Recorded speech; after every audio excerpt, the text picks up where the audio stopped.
Amandine, c'est de ma faute. Ah. Je n'ai pas nettoyé mes pinceaux. Il est mort. Acrylique, super, donc c'est raide, ça arrive à tout le monde, on oublie un pinceau. Oui, en fait, il n'est pas mort, il est difficilement récupérable. Ouais. Mais il y a quand même une astuce, c'est le fameux décapant qui permet d'enlever justement cette fameuse peinture complètement séchée et durcie. Tous les poils sont pris à l'intérieur. Là, on ne peut pas le plier. Hein. Ça arrive aussi de manière moins... Là, c'est pour la vidéo, on a fait un truc spectaculaire, mais de manière moins spectaculaire, vous avez des pinceaux qui durcissent au fur et à mesure. Et ça monte. De la virole, ça durcit, et au bout d'un moment, on peut s'en servir. Il y a un décapant, on va vous montrer, Amandine va vous montrer comment s'en servir, qui est très efficace. Ouais, super efficace et qui permet de bien rénover les pinceaux. On y va. Comment procéder, Amandine? Eh bien, déjà, nous avons ici le pinceau, donc complètement dur, avec un récipient et le fameux produit, le fameux décapant pour peinture acrylique. Voilà. En fait, il y a plusieurs marques, hein. On a pris celle-là, mais voilà, il y a plusieurs marques. Oui, il y a plusieurs marques et plusieurs quantités aussi.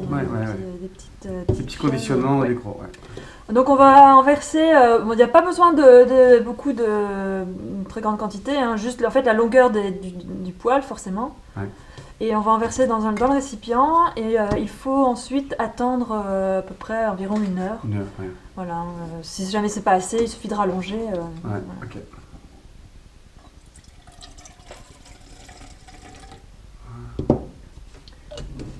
L'idéal, c'est de le faire pour un paquet de pinceaux en fait. Oui, voilà, c'est ça. Oui, c'est bien de les mettre tous en même temps. Voilà. Et voilà. Et là, on va attendre au moins 1 heure. Bon, on va pas filmer 1 heure d'attente. Non. Alors Amandine, on a laissé s'imbiber ce pinceau à décaper pendant une bonne heure, là, à peu près, hein, en vrai, en temps réel. Voilà, donc là déjà on voit que la peinture a commencé à partir. En tout cas, on le voit au fond. C'était sec, hein, c'était fichu sec. Hein. Ah oui, au toucher, le poil était complètement rigide. Donc là déjà, le poil est souple. Il est redevenu complètement souple, hein, on peut le voir. Là. Donc il en reste encore pas mal. Ça a complètement dissous, enfin ça a décollé la peinture. Voilà, donc là je frotte dans le fond pour enlever le surplus. Et après on va continuer de le laver avec de l'eau et du savon, comme un pinceau, on va dire, ordinaire. Mais là en tout cas, voilà, vous voyez, le poil est souple. Même si, c'est rénové quoi, hein. C'est dingue. Hein. Déjà, voilà, bon, là il a... Alors, ça fait des grumeaux, ça, tu vois. Oui, voilà, mais là ça va... Déjà c'est ramolli. Donc une acrylique qui est ramollie est déjà plus facile à enlever. Hein.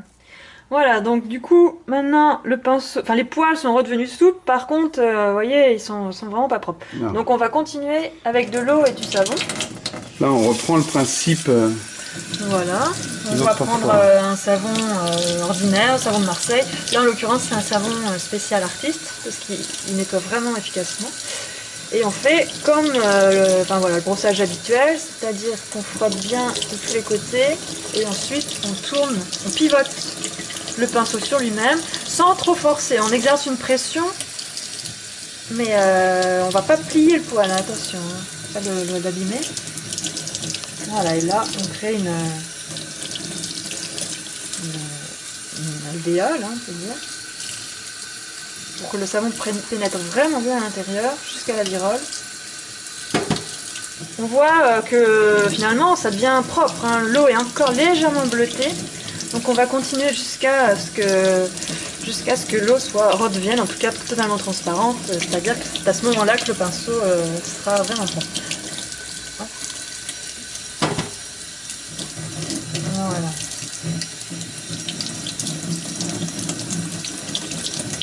Et ça y est. Et là, pour vérifier si c'est bien propre, on exerce une pression entre les doigts ou dans la main. Et là, on voit qu'il est propre. Le jus doit être papoté, c'est ça. Voilà, le jus qui en sort, ça doit être de l'eau. C'est pas une eau colorée. S'il y a encore de la trace de la couleur, c'est qu'il faut continuer. Et là, il est bon. Et ensuite, on met les poils dans le bon sens et c'est bon. C'est magique. Non, mais c'est vrai, à chaque fois, ça me fait le même effet, quoi. Le pinceau est complètement rénové. Il était là, sans triche, hein, il était mort, il était raide. Comme on peut trouver des fois des pinceaux dans nos ateliers en ayant oublié dans un coin, etc. Oh mince, mes pinceaux, c'est plus la peine de les jeter. Hein. Voilà, donc un peu de doigté, une manip assez simple, ce décapant, trempage pendant une bonne heure. Là, vraiment une heure, hein, pas plus ni moins. Après, ça dépend pas de la taille du pinceau, etc. Mais faites-en plusieurs à la fois. Ça, plutôt plusieurs à la fois, vous en profitez, puis hop, on fait un grand nettoyage, un grand décapage. Et puis après, comme Amandine nous a montré, on reprend possession du poil, on le libère de la virole avec le nettoyage doux au pinceau. C'est canon. Voilà. Maintenant que vous savez ça, vous n'êtes plus censé ignorer qu'on peut rénover des pinceaux. C'est pas pour ça qu'il ne faut pas les nettoyer au fur et à mesure, par contre. Retenez bien ce qu'on a dit dans notre idée. Voilà.